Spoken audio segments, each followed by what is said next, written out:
ब्रह्मा गुरुर्विष्णु गुरुर्देवो महेश्वर गुरुर्साक्षात् परब्रह्म तस्मै श्री गुरवे नमः।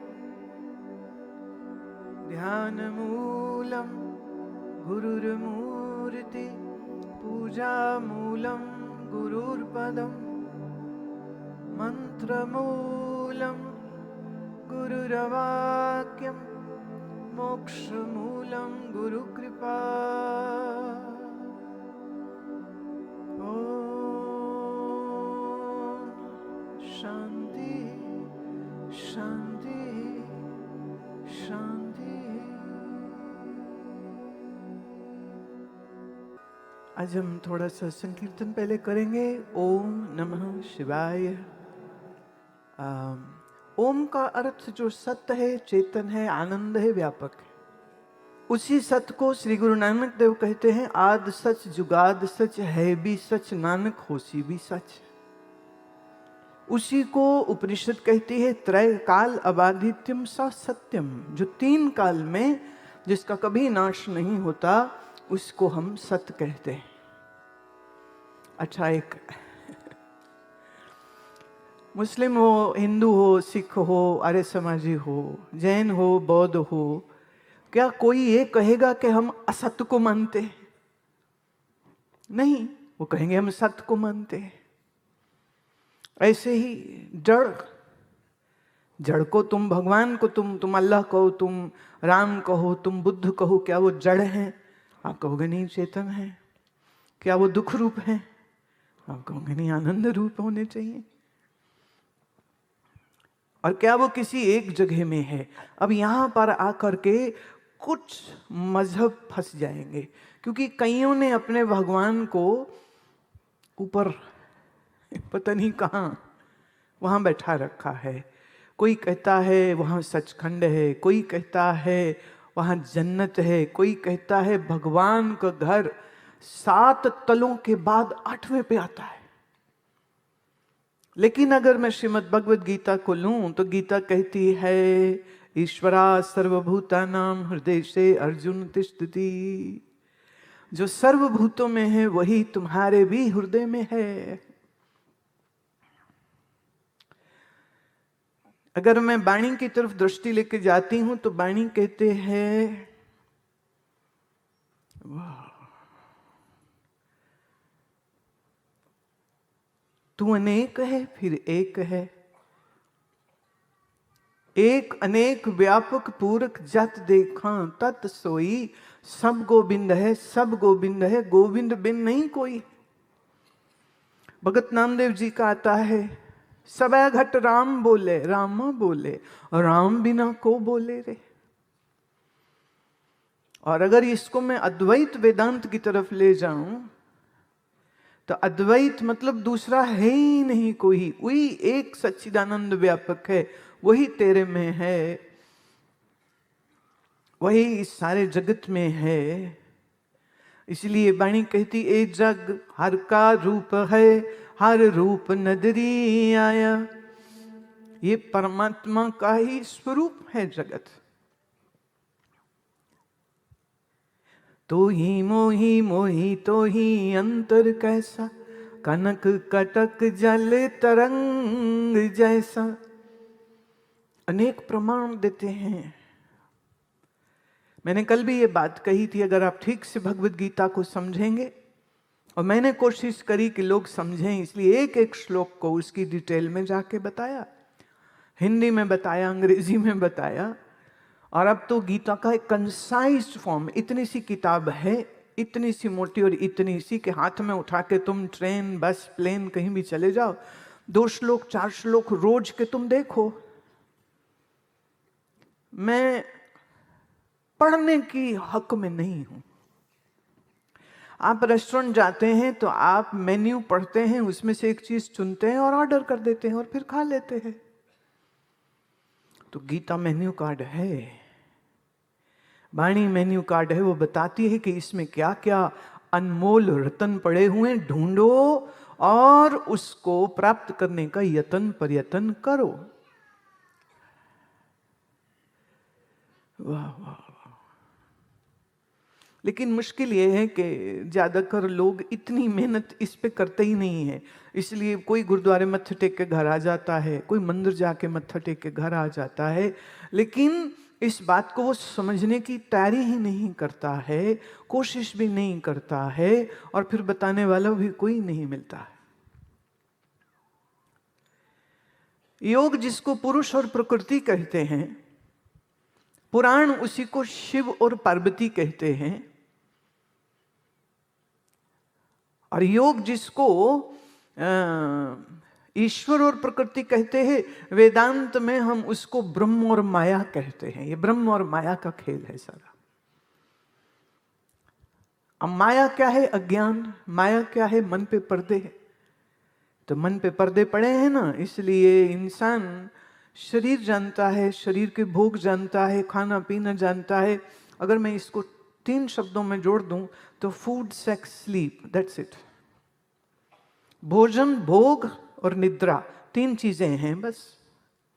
पढ़ाई किस लिए? इसीलिए खूब भोग भोगें, खूब अच्छा घर हो, खाने को अच्छा हो, पीने को अच्छा हो, घूमने को अच्छा हो, उसके लिए चाहिए पैसा, पैसे के लिए चाहिए जॉब, और जॉब के लिए चाहिए पढ़ाई, और कभी कभी किसी बड़े आदमी की सिफारिश। तो योग्यता हो न हो उसको मिल जाती है। फिर कई लोग बड़ा पिटते हैं कि भाई हमको नहीं मिली, हम तो मेहनत करी, ये दूसरे बंदे को मिल गई क्योंकि वो रिश्तेदार था किसी राजनेता का। फिर बड़े दुखी होते हैं। मैं आपसे एक निवेदन कर दूं, मेरा ये मानना है कि तुम नौकरी पाने वाले नहीं, तुम नौकरी देने वाले बनो। आप नौकरी के पीछे क्यों भागते हो? इतनी योग्यता बनाई है। मैं 2 दिन पहले एक महाराष्ट्र में है, वो देख नहीं सकते हैं जन्म से, और कोविड से थोड़ा पहले उन्होंने मोमबत्ती का बिजनेस शुरू किया, कैंडल्स बनाते थे। धीरे धीरे वो इतनी चली, इतनी चली, इतनी चली कि आज वो 8,000 नेत्रहीनों को अपनी कंपनी में जॉब दे रहे हैं, और उनकी आमदनी इस समय 300 करोड़ की कंपनी खड़ी कर दी है उस इंसान। आंखें नहीं है उसके, पर विजन है उसके पास। एक व्यक्ति नेत्रहीन होने के बाद कहीं नौकरी मानने नहीं गया। उसने किसी से नहीं कहा कि हाय दया खाओ मेरे ऊपर कि मैं देख नहीं सकता हूं, लेकिन उसने अपनी बाजू बल से उसने ये कंपनी खड़ी करी। संयोगवश बात आ रही है, मेरी आदत नहीं कहने की, पर फिर भी एक प्रसंग आया है तो इसलिए कहती हूं। इस शरीर के जन्म देने वाले पिता को पोलियो था, और वो बैसाखियों पे चलते थे, और उनका पढ़ाई लिखाई में पीछे नहीं रहे। उन्होंने ग्रेजुएशन किया और अपने बलबूते पे एक ट्रांसपोर्ट कंपनी खड़ी करी। 12 बसेस को चलाने वाला ये व्यक्ति कहता था, हमेशा कहता मैं किसी के सामने कभी यूं ना करूं, मैं हमेशा यूं करूं। ये उनका मोटो ऑफ लाइफ था। ब्याह भी हुआ, बच्चे भी हुए, और सम्मान भी पाया, और सबसे बड़ी चीज, एक शिकायत कभी नहीं करी। जब कुछ बिगड़ जाता, जब कोई गाड़ी एक्सीडेंट हो जाती, कोई गाड़ी पलट जाती, तो उनसे पूछना आप कैसे हो? कहते थे जेड़े रंग च रब रखे ठीक है। शुक्र है, जेड़े रंग च रब रखे ठीक है। जिसके मुख पर कभी शिकायत नहीं है, जो कभी किसी की दया या तरस के लिए वेटिंग लाइन में कभी खड़ा नहीं हुआ, और जिसने अपने बाजू बल से, अपनी मेहनत से, अपनी अकल से ये 12 कंपनी की बस बनाई और चलाई और पैसे कमाए। और सबसे बड़ी बात, पैसे से भी ज्यादा उन्होंने संतों की सेवा कमाई। कहां कहां से लोग आते थे कि हम सरदार जी को मिलना चाहते। क्यों? बोले हमारे एक गुरु भाई ने कहा है कि वो सरदार जी खाने को भी देते हैं, कंबल मांगो वो भी देते हैं, कटड़ा दर्शन करने जाना हो तो बस की टिकट भी लेके देते हैं, और वो बहुत अच्छे हैं, हमको उनको मिलना है।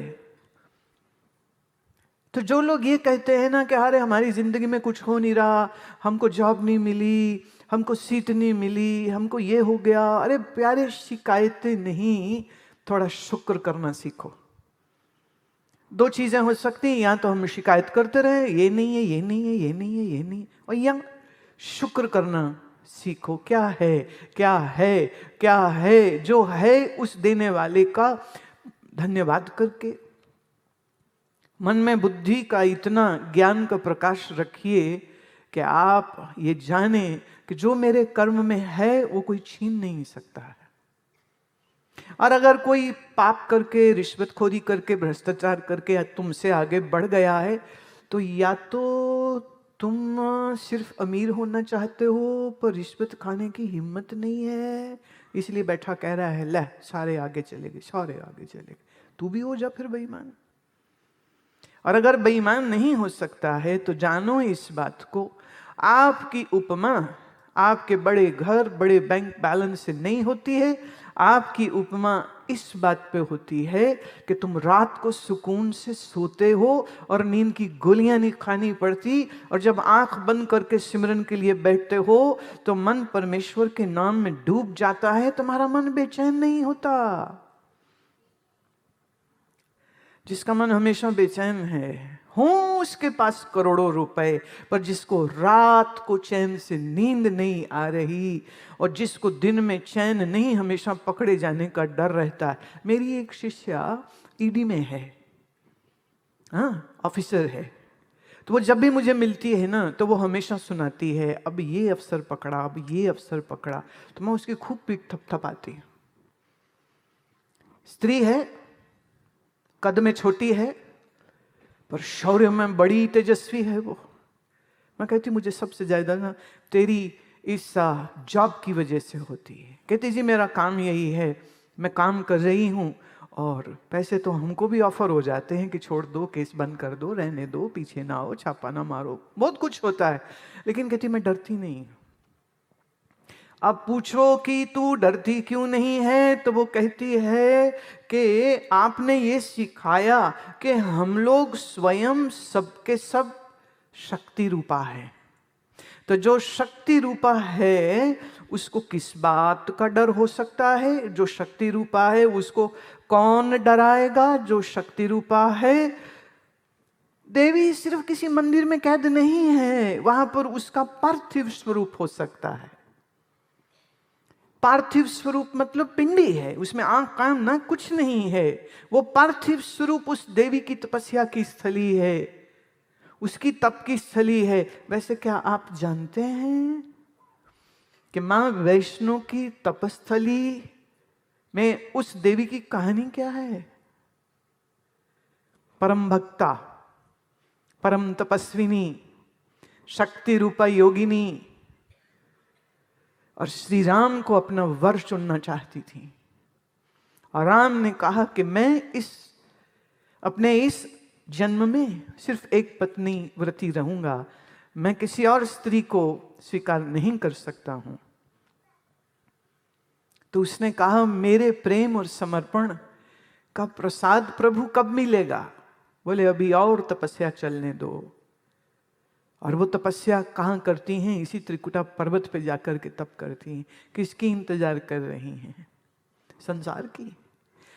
क्षमा करना अगर मेरी बात बुरी लगे, दुनिया के तमाम लोग जब मंदिरों में जाते हैं तो कहते पैसा दे दे, ब्याह दे दे, शादी दे दे, नौकरी दे दे, क्योंकि तुम्हारे गाने वाले ने तुमको मंगता बना के रख दिया। मैं फिर कह रही हूं, मैं बड़ी कड़वी बात कह रही हूं। जरा उस जगह का महात्म देखिए कि जो प्रभु से प्रेम चाहती है, प्रभु का दर्शन चाहती है, प्रभु की संगिनी होना चाहती है, संसार की कोई वस्तु कहां चाहिए उसको? न लक्ष्मी, न धन, न ही कुछ और। लेकिन हम लोग पता नहीं क्यों भूल जाते हैं ये सब। हम अपने इतिहास से परिचित नहीं हैं। अभी देवी जी एक आई थी मिलने के लिए, यहीं बैठी हैं, माँ वैष्णो श्राइन बोर्ड में वो कार्यरत हैं, बड़ी ऑफिसर हैं। तो वो बता रही थी कि मुझसे कहते हैं कि हम तो बचपन से आपसे प्रेम करते हैं और आपके लिए माँ को चढ़ाई हुई चुनरी लेकर के आए और उन्होंने मुझे वो प्रसादी दी है। मेरा अहोभाग्य के उन्होंने मेरे लिए ये प्रसाद ला करके दिया। मां पार्वती के लिए कहते हैं कि वो कौन है? वो गिरी नंदिनी है।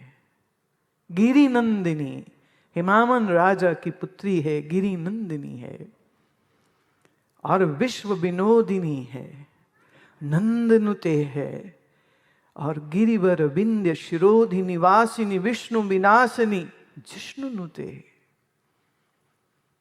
अब ये सब शब्द के अर्थ तुम्हें मालूम होने चाहिए। नहीं मालूम तो तुम सुनना इनको। मैंने खास करके इसीलिए इनके वीडियोस जो है वो बनाए, और संस्कृत में 3 शब्द आएंगे, उसके नीचे अंग्रेजी में 3 शब्दों में उसका अर्थ है, ताकि पढ़ने वाला 2 चीजों का लाभ ले। एक, संस्कृत भाषा का ज्ञान सरलता से आ जाए, और दूसरा, उसका अर्थ क्या है वो मालूम हो जाए।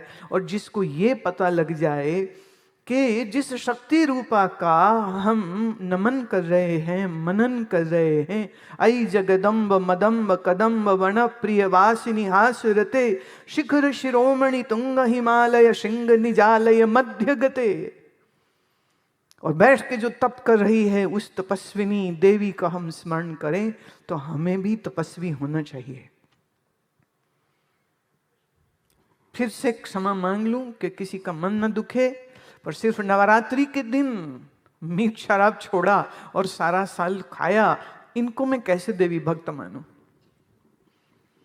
ये तो ढोंग हो गया। और मुझे कहते हुए में हमेशा बड़ा मान महसूस होता है कि हमारे माननीय प्रधानमंत्री 9 दिन सिर्फ जल पे रहते हैं। कार्य सब करते हैं लेकिन जल पे रहते हैं, क्योंकि ये नवरात्र आने वाले हैं और ये 9 दिन तपस्या के दिन है। यूं समझो कि तुम स्वयं मां वैष्णवी का स्वरूप बन जाओ। वाह! सौंदर्य तो उसमें, शक्ति तो उसमें, रूप तो उसमें, लावण्य तो उसमें, श्री तो उसमें, विद्या तो उसमें, ज्ञान तो उसमें। उसको हम कहते देवी।